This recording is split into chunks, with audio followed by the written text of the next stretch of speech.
Welcome, Rory. How are you doing today? I'm well, really excited to be here. Good. We're excited to have you. Thank you for joining us. I hope we're not taking you away from the sun too much. Um, just so the young people can start to get to know you a little bit kind of better and understand where you come from. Could you give us a little bit of a highlight of your career journey and what it is that you do now? Well, thanks very much, Charlie. Yeah, I am. I've been a journalist ever since I left university, age 23. I spent 40 years at the BBC, first as a producer, then as a reporter. I was a business correspondent for many years, but then for at least the last 20 years of my career, I was focused on technology. I got very excited in the late 1990s about the rise of Google, or the whole dot-com bubble. And then after that, in the arrival of social media, I covered the launch of the iPhone. I was there when the iPhone was unveiled by Steve Jobs in 2007, which changed a lot of things. I've interviewed many of the leading figures in technology, including Bill Gates and Elon Musk, who I'm sure will be of interest to lots of people out there. And been privileged to be there spotting the arrival of new gadgets and new trends. For the last 18 months, I left the BBC and I'm an independent writer, consultant, podcaster, advisor about technology. So I'm still deep in that world. Thank you. Really nice to have a kind of an overview of your career and kind of where you've come from. And crazy to think that you were there when the iPhone was unveiled. It wasn't that long ago, but it feels, with how quickly technology has advanced, like it was such a long time ago. Big moment in history, real moment in history, that. Yeah, definitely. So our next question then is kind of the big one. And it also has been asked to us, how do you spot fake news? Well, that's going to be my theme this morning, and I've got some slides which Charlie has got the unenviable task of managing. So let's see if we can get them up on the screen, and then I'll do the thing that we used to get during those Downing Street briefings of next slide, please. There we are. Look, the magic is still there. Yeah. So what's changed over my career is the whole news landscape, and that's made it much more difficult, I think, to detect what is real and what is fake. Let's be clear, there's always been fake news out there, and a lot of it, but it's been slightly more obvious. So that is a very famous headline: Freddie Starr ate my hamster. Where is it from? Some 1996, I think, so nearly 30 years ago. People didn't really take it seriously. Nobody really thought that the comedian ate a hamster, but it was a bit of fun on the cover of a newspaper. But things are changing fast. Next slide, please. So where we get our news from is really different. This is a little old now. This is about US adults getting their news from social media, 2/3 of them back in 2017. So just imagine where we get our news from now. I'm sure all of you get your news not by sitting down in front of the telly or reading a newspaper. You get it, like loads of people do, on their phones via social media. Let's move on. Next slide. So that means we get different sources. So you still get the traditional sources. You know, there's The Sun. This is a bit older. Love Island's Laura confirms new romance. They're online, but there's a bunch of other places where people are looking for news. Notably, in the middle, TikTok, and probably less so for your generation, Twitter. I'm still an obsessive Twitter user, so Twitter's like my news agency. Every time it buzzes, I immerse myself in it morning, noon, and night. But TikTok obviously is the huge thing. They're in the middle. People who heard about all the horrible events in Nottingham yesterday, I would bet that most people under 30 first heard of it via TikTok. And it's interesting, what you get on TikTok is traditional news, actually. You know, there's ITV News popping up there, but also people creating their own news. And some of that will be true and some of it will not be. Let's spool on. Next slide. And yeah, so how new places popping up that you've never heard of. I'm sure you've never heard of NT News, but it's on Facebook. This is a few years back. A very popular story, Madeleine McCann,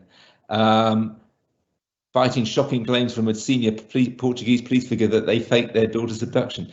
I mean, it's kind of nonsense. And what you need to learn to do is you ask yourself this question every time you see a news story or want to share a news story. Where's that come from? Are they usually accurate? Do I trust them? Should other people trust them? I've never heard of the NT News, but I certainly don't trust them. Next one. And we saw a lot of this happening in America. So these slides are, some of the slides are a bit old, but they date back to 2016 when this whole fake news idea became kind of in everybody's language, partly because of Donald Trump. Donald Trump used the term fake news a lot whenever he still uses it whenever he's criticized. But there was a lot of fake news about him too. So did the Pope endorse Donald Trump for president? Who's that from? WTOE5 News? Never heard of them. So, you know, you shouldn't trust that. You don't know about it. You don't know who they are. Why would you trust them? You might say, well, does this matter? Well, it does matter, and I'll show you why on the next slide. Because people do. Here's an example of what's going on behind the news. So that looks like, you know, a perfectly decent posting on Twitter from somebody who's, you know, a Trump supporter. But it turned out afterwards that Pamela Moore was a made-up name from a Russian group that were trying to have influence over the election. And it wouldn't matter. And you can exaggerate the influence of these things about how seriously people take them. But there is some evidence that at certain stages people have taken this thing seriously. Next slide, please. And there we go. That's what happened in the 2016 election. Fake news began to be read more than mainstream news. People began to distrust mainstream news. Fake news is fun. That's the problem. You always want to click on fake news because it's a bit of a laugh. It's amusing quite often, or it reinforces what you think anyway. And it may be more popular sometimes than mainstream news, but it's dangerous. Next slide, please. Here we'll go through a few examples now of how important it is to interrogate where stuff comes from. That looks like it's trustworthy, doesn't it? Sky News trending, breaking. So Elton John has died age 71. This is a few years ago. This popped up, and of course it was nonsense. And that was not really Sky News, but it becomes more and more difficult as people get better at mimicking other people, faking it. So the other question is, who else is reporting this? Is this just one outlet reporting it? Always ask yourself the question before you share it. That was shared back then. Not hugely, but you know, it's retweeted 122 times within a few minutes, so that makes an impact. Next slide. Let's go to the next one, and let's see if we can get this to play. Now, here is some amazing footage of a plane landing. I'll just let this play. It's absolutely brilliant, and the pilot here is extraordinary. Look. Oh my goodness, but people got off alive. Isn't that amazing? what a brilliant achievement by the pilot, and you can see why that clip went viral. Now, if I was there with you in person, I'd be asking you to put your hands up if you thought that was real, and put your hands up if you think it's fake. So I put my hands up saying it's real, but now I put my hands up saying it's fake. Which do you think? Okay, spoiler, it's fake. It's footage from a game, a video game, spliced together with real footage of people coming off a plane after a difficult landing. And I think, and we'll move to the next slide now. I think that the danger is not that we believe everything, is that we start believing nothing. So this is an amazing picture. A shark tank in a shopping mall in Kuwait broke, and look what happened to the sharks. Next slide, please. Look carefully at that shark on the left, and now look at this. Oh, that shark there looks quite similar. It's in downtown Houston, Texas. It's a shark on the freeway. Next slide, please. Spoiler: it wasn't true. And I think that the general lesson is, if it looks too good to be true, it looks too amazing to be true, start asking questions. Of course, this photo has ended up in all sorts of different settings. The photo in the Kuwait shopping mall is the same photo as was used in the freeway, the flooded freeway. So be careful out there. Next slide, please. Now, what's changed over the last 20 odd years is the context.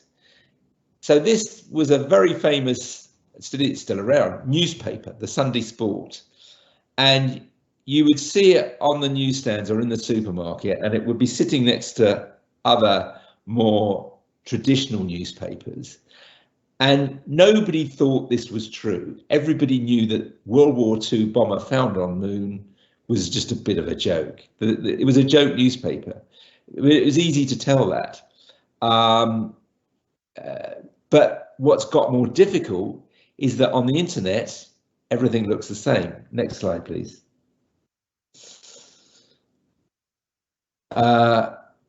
And because of that, all sorts of ideas float around that would once have been stuck in a little niche. You know, there've always been people who think that mobile phones fry your brains, that Bill Gates wants to put a chip in your head, and so on and so forth. And they've been kind of isolated, maybe writing letters in green ink to the newspapers in the old days. Now the internet gives them huge power. I mean, in a good way, you all have much more access to the media than people had 20, 30 years ago. 30 years ago, if you wanted to be part of the media, you needed to work for a newspaper or a television station.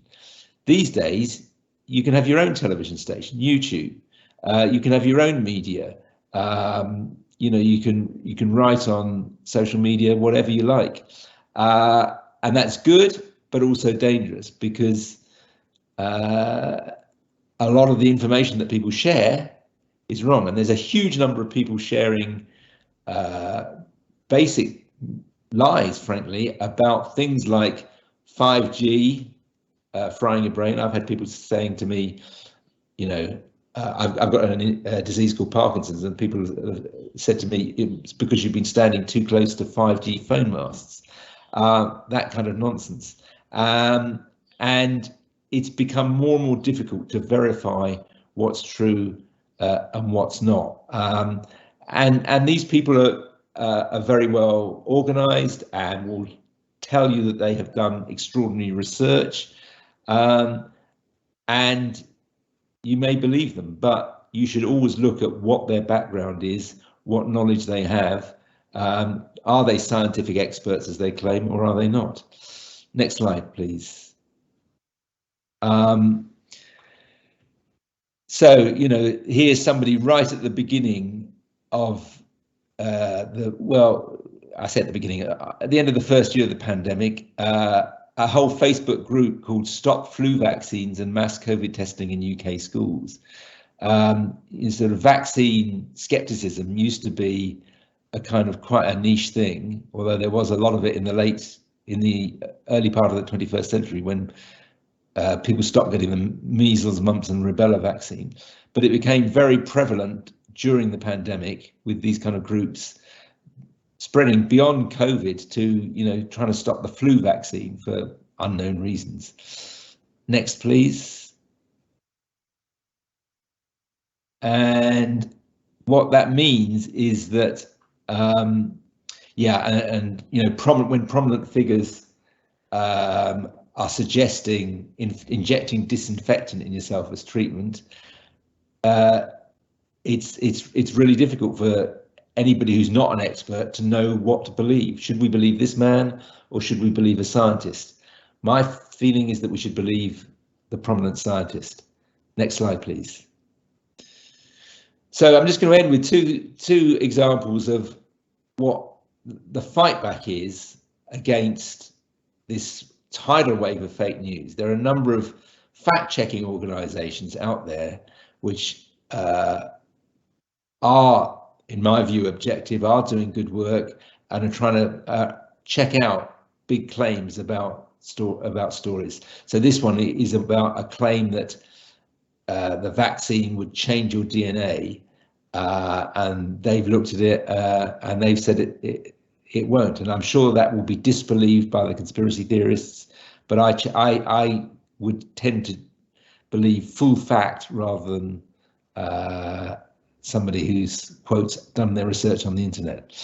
And finally, one more slide, a plug for my old employers.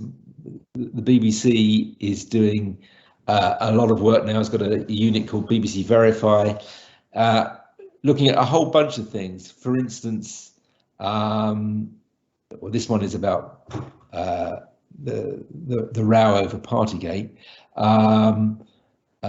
but perhaps more important, the whole war in Ukraine is a huge propaganda war where the Russians will tell you they're doing well and the Ukrainians will tell you they're doing well. And it's quite important that people stand outside that and look at what the evidence is. And that's what this BBC Verify organisation does.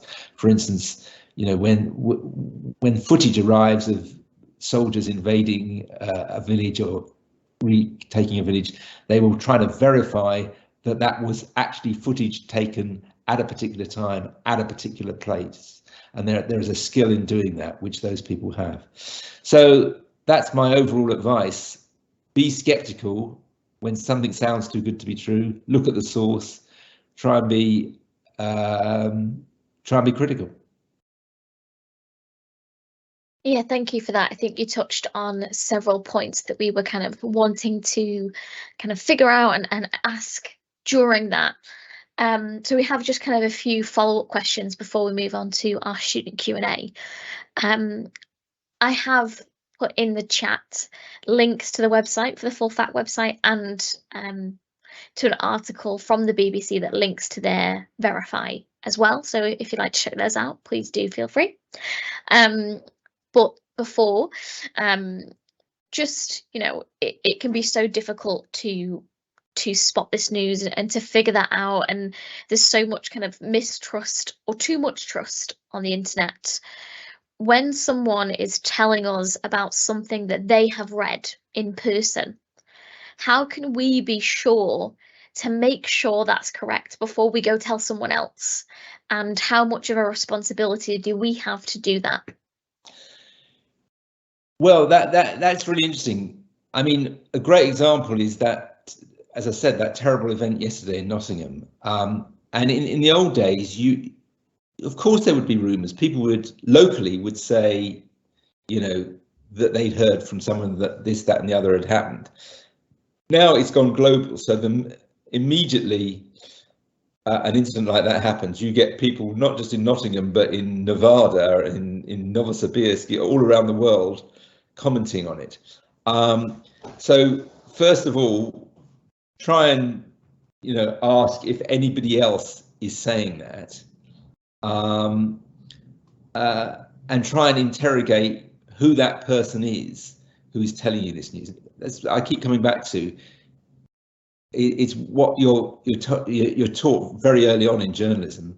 You know, check your sources. There used to be a rule from some organisations that they would only go with a story if they had two different sources on it, and now that's slightly faded a bit. But and two good sources. Now on the internet, it's, you know, your mate who's heard from his mate. Try not to do it, because it can have real world consequences. Sometimes it can cause distress to people if you spread lies. Sometimes it can actually affect court cases if you start commenting on something where someone's been arrested or something, and that you've heard X, Y, and Z. That can endanger the court case against them. So it's another good reason to be very cautious.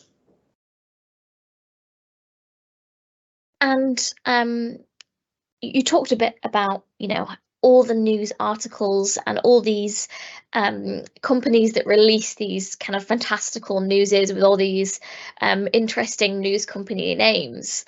And it can be difficult to know whether you can trust them or not. How do we know that we can trust a source, particularly when it's so saturated with all these kind of fast published news articles that are just streaming out constantly, random subjects? How do we know, like, oh, this is a trusted one and that's a trusted one, oh, and that's not? Is there anything that we can look out for, or anywhere we can go, oh, that's it? Well, is that you've got to look at their track record. I mean, there are new news sources that have come along, which, you know, have got a good track record. So some of them have succeeded, some of them haven't. People were very rude about BuzzFeed when BuzzFeed came along, because it was mostly kind of jokey stuff. But they turned out to have a very good track record and do some good investigative journalism. The trouble is that it's basically gone bust now. So longevity, the time they've been around, is quite a useful check. And, you know, what their track record is. Can you find anything else they've written that says they know something? And let's be fair, sometimes people with no track record will turn out to be absolutely right. There was a great example when Osama bin Laden was killed in Pakistan by the Americans flying in and invading his compound and shooting him. There was some guy who started reporting all these helicopters landing over his town, and everyone was skeptical, but he turned out to be absolutely right. Sometimes just the normal bystander will be correct, but there is one really good organisation which called Bellingcat, set up by a journalist in the Midlands, a guy called Elliot Higgins, which makes its job to investigate stuff like that, to investigate propaganda, and it did a lot of stuff during the war in Syria to prove that chemical weapons, for instance, were dropped, and that the Syrians were doing bad things, and met with a wall of propaganda, not just from the Syrians, but from sort of friends of theirs in America and so on. So there are a few organisations sort of standing up for what's true. Yeah, and I guess it is down on to that individual to make that choice, and that constant choice to do these decisions. I also, as soon as you mentioned that, pop the website for Bellingcat in the chat if anyone wants to go have a look at that as well. I mean, they're a really interesting story, you know, set up by one guy basically in his young guy in a bedroom in, I think was it Nottingham or Leicester? Anyway, somewhere around there. And he's grown it into a big thing. And it lots of people hated it because, you know, they were because the truth is sometimes dangerous. Telling the truth about war crimes, for instance, which is what he does, can get you in big danger. Yeah, definitely. And I think it's definitely on that. Don't spread it if you aren't sure it's come from don't post it, and really be aware of bias. Because journalists, what we're terrible like that. We may say don't spread rumours. We are the most gossipy bunch ever, particularly about what's going on with other journalists. Have you heard? Is the sort of thing you'll never believe, whatever. But it has its consequences. It can be done if, for instance, you spread a lot of misinformation about medical matters. Say that vaccines are a plot to kill people, you then put people off vaccines, and that in turn damages people's health. Kind of scary to think about, really. How something so small could snowball into a mindset that can have such a big effect. Kind of thinking about that, we have had a question come in from college, and they've asked, will AI be able to decipher between fake news and real news, or will it just continue to add to the problem and saturate the fake news market even more? Well, that's a really good question, and that centers on what is happening right now, which is a kind of battle.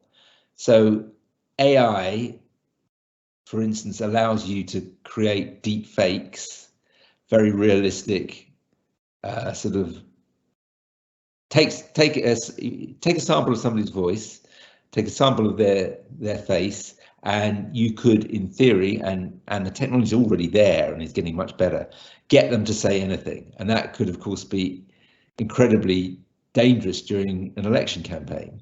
But on the other hand, from the other side, people are using AI to detect just such fakes, to work out whether, where is that taken? Where is that person saying that thing? Is it real? Has it been faked together? The voice and the lips moving don't quite match. So that, together with a properly skeptical reaction from the audience, is quite important. If so-and-so says something that he's never said before, and is out of character, just stop for a moment and say, well, where was that? Was he really saying that? And don't necessarily believe it. So our next question then comes in from Chase High School, and they have asked, why do you think people create fake news, and what is the impact that this has on society? Well, again, is a good question. There are two main reasons for creating fake news. The first, very obvious one, is to make money, because online attention and clicks means dollars. And there were literally, during the sort of the Trump election in 2016, there were, I think it was in Macedonia, there were kind of content farms set up to create all sorts of nonsense to put on the internet and to sell advertising around it, because the more attention you get, the more clicks you get, the more money you earn from advertising. So there's always been a basic financial incentive, but there's also a political incentive. People want to win elections, people want to persuade others to back their cause, or there's a combination of politics and money. People, for instance, may want to sabotage the share price of a company whose policies they disagree with, and maybe sell the shares at the same time. There are all sorts of motives for creating it, both financial and political. Well, we shouldn't exaggerate the danger it has, because the hopeful thing is that your generation is reasonably skeptical about some of these things, probably less naive than older people. But the flip side of that is that you're so skeptical that you probably believe nothing. Like I showed you that plane video earlier.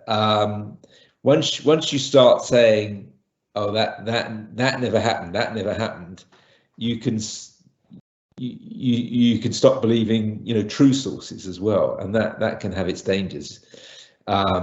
If you think about, the battle over climate change, now for many years there's been two groups of scientists, one that says it's happening and one that says it isn't. The truth is, the one that says it's happening is 95, 96, 97%, and the one that says it isn't or doesn't have serious consequences is much smaller. So it's important to understand the difference. Yes, certainly, particularly when it's on such a kind of a hot topic and it's so important to us, for sure. So our next question is, what topics are likely to be the focus of fake news and why? Well, basically, two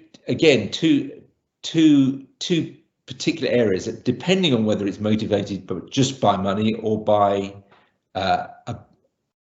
wanting to change the way people believe things, behave, sort of effectively politics.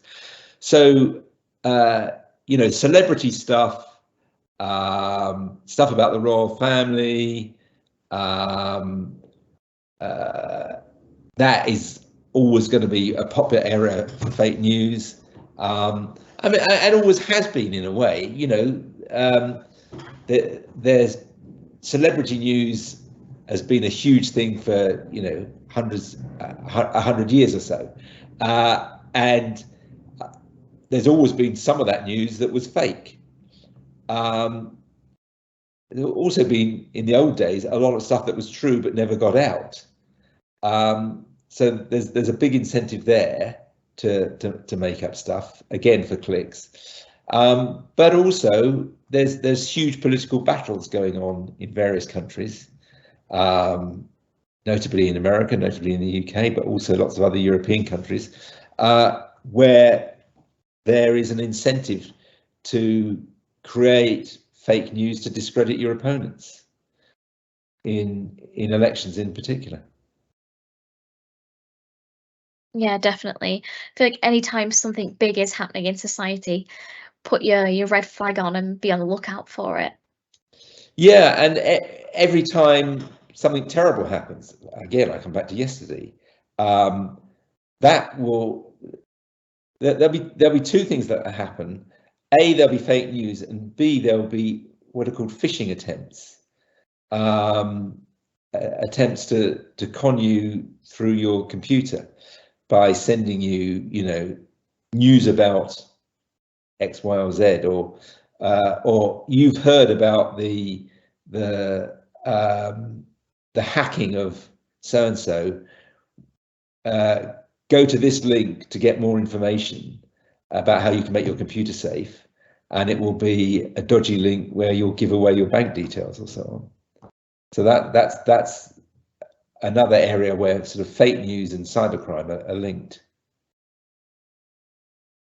Definitely, something to think about is the trustworthiness of the sources and the websites and what else they might be trying to get from you. And it gets more and more difficult. I mean, I showed you that Sky News thing that was faked, and you had to look at not only at say the handle and look at it in great detail as to whether they are who they said they are, but with web addresses that can look completely normal, and then you look a bit further and they've got various numbers in them, and you think, would Sky News be Sky 1870 40 73 .news? That doesn't sound likely. I think it's also getting more difficult as well with things like Twitter, who used to have a verified kind of tick, and now anyone can just pay for that and get that service. It's becoming even more difficult. Verified tick, the blue tick now is a warning sign.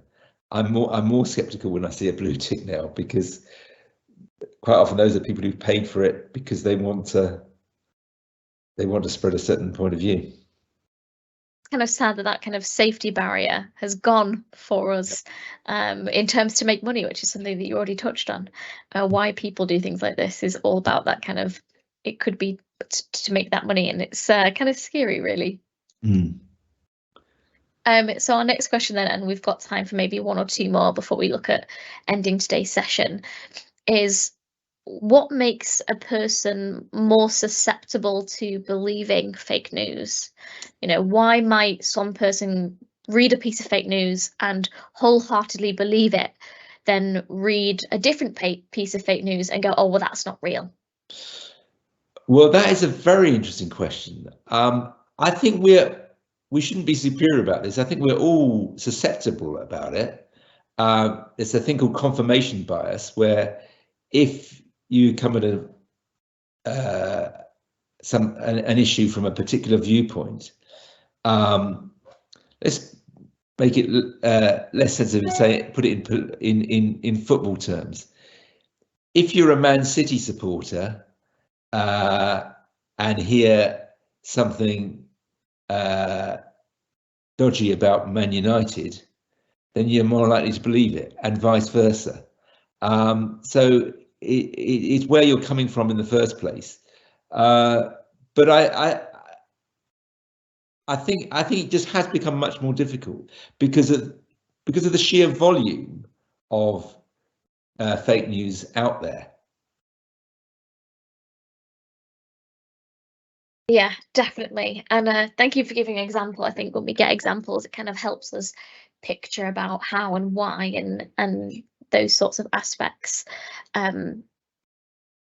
So finally, we have an interesting question about kind of culture. So how does culture background, so someone's culture and their background, affect whether they as an audience will believe it, you know? Well, again, and I've got to tread carefully here because, you know, one doesn't want to disrespect anyone's culture, but we've all got a cultural background. You know, I'm an older white man, brought up in a certain way with certain values, and that informs what I believe and what I don't believe.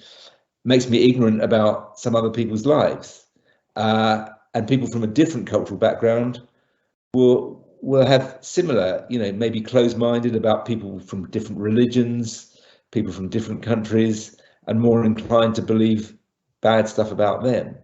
I think, you know, we can all have different cultures and beliefs and backgrounds, but I think we all should be united by one thing, which is that the truth matters and that science matters. A lot of the stuff I look at and worry about online is stuff that does not respect science.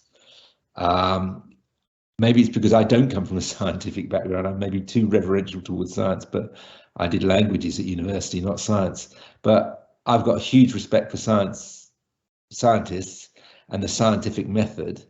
And I think that should be the one sort of uniting thing. People who say the world is flat, I tend not really to trust what they say about anything else. I feel like I would probably feel the same way if I met someone who was going to tell me the world was flat. There's too much out there to prove that it's not. Believe the science. So as we head towards the end of today's session, do you have any kind of final thoughts or feelings or kind of comments that you'd like to leave the young people with before we end the session? Well, all I'd say is that it's a great time to be alive and to be online, and there are fantastic tools and creative tools, and you are the creative generation. I mean, people are doing amazing stuff on TikTok on other sites, and don't be put off doing your own thing and making use of these tools, but do be skeptical about people who tell you stuff that sounds interesting but a bit outlandish and unlikely, and do try and listen to other people's views. The other danger is that we all get into a bubble. I'm sure I'm in a bubble, but I've tried to widen it by just following thousands of people, for instance, on Twitter. I follow 6,000 or 7,000 people, and I do get a variety of views. Try and be open-minded. Try and talk to people who don't believe what you believe. Have your views challenged. Be open to changing your mind. But I come back to science. When somebody tells you the Earth is flat, be just a little bit skeptical. Great, thank you so much.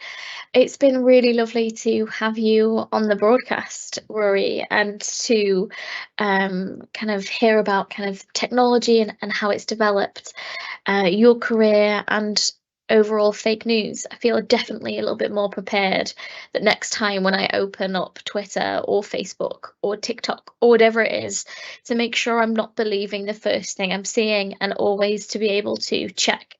And also love the fact that you've been able to give us a couple of websites that can help us in our search for being able to find verified information. So thank you. It's been really great having you on. Thank you very much. It's been a lot of fun.